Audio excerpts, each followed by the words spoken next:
ശലഭത്തിൻ്റെ food plant ആണ്. Okay.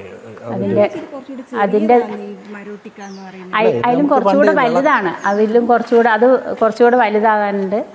അത് മരോട്ടിക്കായാണ്. അത് പണ്ട് കാലങ്ങളിൽ അമ്പലങ്ങളിലൊക്കെ വിളക്ക് കത്തിക്കാനായിട്ട് മൺചിരാതായിട്ടൊക്കെ ആ കായാണ് ഉപയോഗിച്ചുകൊണ്ട്. ആ കായ ഇങ്ങനെ വെട്ടിയിട്ടുണ്ട്. അതിൻ്റെ ഉള്ളിലുള്ള പൾപ്പെടുത്ത് കളഞ്ഞിട്ട് എണ്ണ ഒഴിച്ചിട്ട് മൺചിരാതായിട്ട് ഉപയോഗിച്ചുകൊണ്ടിരിക്കും. അതുപോലെ തന്നെ മരോട്ടി ശലഭം എന്ന് പറയുന്ന തമിഴ്നാട്ടുകാരുടെ ഔദ്യോഗിക ശലഭമാണ് മരോട്ടി ശലഭം. അതിൻ്റെ തളിരിലകളിലാണ് അവർ വന്ന് മുട്ടയിട്ട് പ്യൂപ്പയായി അതിങ്ങനെ രൂപാന്തരം പ്രാപിക്കുന്നത്. കായുണ്ട് അതിൽ.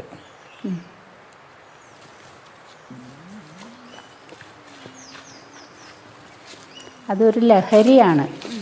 കുരങ്ങൊക്കെ തിന്നും. ഇത് വെള്ളപ്പൈന്. ഈ മരത്തിൻ്റെ കറയാണ് നമ്മൾ കുന്തിരിക്കമില്ല, വെള്ള കുന്തിരിക്കമില്ല പുകയ്ക്കാനെടുക്കുന്നത്, അതായിട്ട് യൂസ് ചെയ്യുന്നത്. വെള്ള കുന്തിരിക്കമായിട്ട് ഇതിൻ്റെ കറ വരുന്നത്. നമുക്ക് ഇവിടുന്ന് ഒരു ഇല പോലും ശേഖരിക്കാനുള്ള അനുമതിയില്ല.